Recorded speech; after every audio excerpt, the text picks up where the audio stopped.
ఆంధ్రప్రదేశ్ రాష్ట్రంలో కూటమి ప్రభుత్వం పాలనలో అరాచక పాలన కొనసాగుతోంది. సాక్షాత్తు మాజీ మంత్రుల ఇళ్లకే రక్షణ లేనటువంటి పరిస్థితి.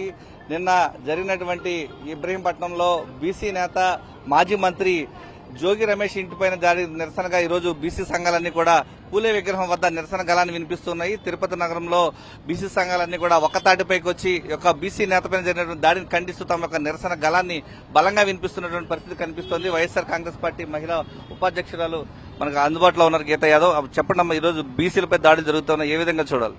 బీసీలపైనే దాడులు చేస్తా ఉండారు చంద్రబాబు నాయుడు గారు. చంద్రబాబు నాయుడు గారికి జగన్ గారంటే భయం, చాలా భయం. అందువల్లనే అంబటి రాంబాబు గారిని హత్యా ప్రయత్నం చేసి అరెస్టు చేసి పోలీసులు కాళ్లు విరిచేశారు. ఇంత దారుణమా చంద్రబాబు నాయుడు గారు? రెడ్ బుక్ రాజ్యాంగంతో పాటు రౌడీ రాజ్యాంగం కూడా తెచ్చేశారు. అలాగనే జోగి రమేష్ గారు ఇక్కడ ఉంటే, తిరుపతిలో ఉంటే, ఇంట్లో ఆడవాళ్లు ఉంటారు కదా, జోగి రమేష్ గారి ఇంట్లో చంద్రబాబు నాయుడు గారు ఇది తెలుసుకునే జోగి రమేష్ గారి ఇల్లును కాల్చేశారు. ఇల్లు అరాచకాలు. ఏదన్నా పథకాలు ఎండయ్యా అంటే పథకాలను పక్కన పెట్టేసి రౌడీ రాజ్యాంగం తెచ్చి అందరినీ అరెస్టు చేసేసే కార్యక్రమం చేస్తా అంటారు. చంద్రబాబు నాయుడు గారు, మీ వయసు కన్నా బుద్ధి ఉండాలా, అది బుద్ధి లేదు జ్ఞానం లేదన్నట్టుగా ఉంది. మీరు ఎంతసేపు ఉన్నా, ఎంతమందిని అరెస్టు చేసినా మేము బీసీలుగా ఏమి భయపడం, ఎప్పటికీ భయపడం. అది తెలుసుకోండి చంద్రబాబు నాయుడు గారు. తస్మాత్ జాగ్రత్త చెప్తాండాము. మాజీ మంత్రులు ఇళ్లకే రక్షణ లేనటువంటి పరిస్థితి, ఈ రోజు సాక్షాత్తు మాజీ మంత్రి ఇంటికే నేను నిప్పుపెట్టినటువంటి పరిస్థితి, ఏ విధంగా చూడాలంటారు? ఈ రోజు రాష్ట్రంలో కూటమి ప్రభుత్వం అధికారంలో వచ్చిన తరువాత రెడ్ బుక్ రాజ్యాంగాన్ని అమల్లోకి తీసుకొచ్చి న్యాయ వ్యవస్థని కూల్చేసి గతంలో పనిచేసినటువంటి మంత్రులకు రక్షణ లేకుండా చేయడం, అల్లరి మూకలతో దాడులు చేయడం ఏం సంస్కృతి అయ్యా చంద్రబాబు నాయుడు గారు?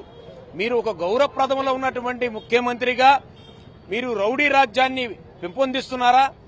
ఈ ఆంధ్ర రాష్ట్రంలో యువత మొత్తాన్ని కూడా తప్పుదోవ పట్టించి గంజాయి తాగిచ్చి దాడులు చేపించడం ఎంతవరకు సబబు అని ముఖ్యమంత్రిగా అనర్హుడుగా నువ్వు ప్రజలందరూ కూడా తీర్పిచ్చేదానికి సిద్ధంగా ఉన్నారు. ఇదే కాకుండా న్యాయబద్దమైనటువంటి పార్లమెంట్ కమిటీ ద్వారా కూడా మేము కేంద్ర ప్రభుత్వానికి ఒక సిఫార్సు లెటర్ పంపిస్తున్నాం. మొత్తం యావత్తు ఆంధ్రప్రదేశ్ లో ఉన్నటువంటి బీసీ వర్గాలు, మన వైఎస్ఆర్ కాంగ్రెస్ పార్టీకి సంబంధించినటువంటి నాయకులు అందరి సంతకాలతో మాకు రక్షణ కరువైంది, ప్రభుత్వం రక్షణ లేదు, బీసీ నాయకులకే కాదు వైఎస్ఆర్ కాంగ్రెస్ పార్టీ బ్యాడ్జ్ పెట్టుకుంటే కూడా తరుముకుపోతున్నారు ఈ పోలీసు వాళ్ళు కావని, మీ నాయకులు గాని. ఇదేనా మీ రాజ్యం నేను ప్రశ్నిస్తున్నా. అదే కాదు, కేంద్ర ప్రభుత్వానికి కూడా మేము ఒకటే మీడియా ద్వారా తెలియజేస్తున్నాం. అయ్యా, ఈ రాష్ట్రంలో రౌడీ రాజ్యం నడుస్తోంది, రెడ్డి బుక్ రాజ్యాంగం నడుస్తా ఉంది. మీ రాజ్యాంగం ఉందా లేదా? అంబేద్కర్ గారు రచించినటువంటి రాజ్యాంగం అమల్లో ఉందా లేదా అని కూడా మేము అడుగుతున్నాం. కనుక రక్షణ కరువైంది. మహాప్రభు కేంద్ర ప్రభుత్వానికి కూడా చేతులు జోడించి చెప్తున్నాం, మీరు మాకు రక్షణ కల్పించమని రిక్వెస్ట్ చేస్తున్నాం. మాజీ మంత్రి అంబటి రాంబాబు గారికి రక్షణ కరువైంది, ఈ రోజు జోగి రమేష్ గారు వంతు అయింది, రేపు కార్యకర్తల వంతు రాబోతోంది, ఏ విధంగా చూడాలంటారు? చంద్రబాబు నాయుడు గారు అధికారంలోకి వచ్చిన ప్రతిసారి కూడా సంక్షేమాన్ని, అభివృద్ధిని చూపించడం పోయి ఈ రకంగా రాష్ట్రంలో నారా లోకేష్ గారు తెచ్చినటువంటి రెడ్ బుక్ రాజ్యాంగాన్ని తీసుకొస్తూ ఏ రకమైనటువంటి విష సంస్కృతికి బీజం వేస్తున్నారో రేపు రాబోయేటువంటి రోజుల్లో చంద్రబాబు నాయుడు గారు మీ కార్యకర్తలకు కూడా ఇది పెను ప్రమాదంగా మారిపోతుంది. మీరేమో ఈ రోజు అధికారాన్ని అనుభవిస్తున్నారు, కానీ రేపు మీ కార్యకర్తలు మీరు చేస్తున్నటువంటి ఈ విష సంస్కృతికి బలైపోతారు. ఈ రోజు మిమ్మల్ని నమ్మి బీసీలు ఓట్లేస్తే, కాపులు ఓట్లేస్తే, కాపులను బీసీలను నిలువున మోసం చేసి ఈ రోజు అంబటి రాంబాబు గారిని గాని, జోగి రమేష్ గారిని గాని ఏ రకంగా హింసిస్తున్నారు. రాష్ట్ర వ్యాప్తంగా ఈ రకమైనటువంటి సంస్కృతి మంచిది కాదు. కేంద్ర ప్రభుత్వాన్ని కూడా విజ్ఞప్తి చేస్తున్నాం, చంద్రబాబు నాయుడు గారి ప్రభుత్వాన్ని బర్తరఫ్ చేసి రాష్ట్రపతి పాలన విధించాలని చెప్పి మేము డిమాండ్ చేస్తున్నాం. ఈ రోజు బీసీ సంఘాలన్నీ కూడా ఒక్కతాటిపైకి వచ్చాయి. ఈ రోజు అణగారిన వర్గాలకు చెందినటువంటి ప్రజాప్రతినిధిగా చేసినటువంటి జోగి రమేష్ గారు ఇంటిపైన దాడి చేశారు. ఈ రోజు రాష్ట్రంలో పరిస్థితి ఎలా ఉందంటారు? చాలా ఘోరంగా ఉందండి. ఏదైతే ప్రజాస్వామ్య పద్ధతిలో మీకు గవర్నమెంట్ ఇచ్చారో ఆ పద్ధతిలో నడపకుండా ఏదైతే రాక్షసటువంటి ఆనందాన్ని పొందుతూ రెడ్ బుక్ రాజ్యాంగాన్ని ఒకటి తెచ్చి ఏదైతే అణగారిన వర్గాలు మీరు ఇచ్చినటువంటి హామీల్ని నెరవేర్చండి అయ్యా, మీరు నెరవేర్చట్లేదు, మీరు ఇచ్చినటువంటి హామీల గలం ఇప్పితే మీరు మమ్మల్ని అడగకూడదు, మమ్మల్ని ఎదిరించకూడదు, మేము చేసేటువంటి కార్యక్రమాన్ని ఏది ఎత్తి చూపకూడదని పెట్టేటువంటి మీ రాజ్యాంగం ఎక్కడన్నా ఈ ప్రపంచంలో ఉందా?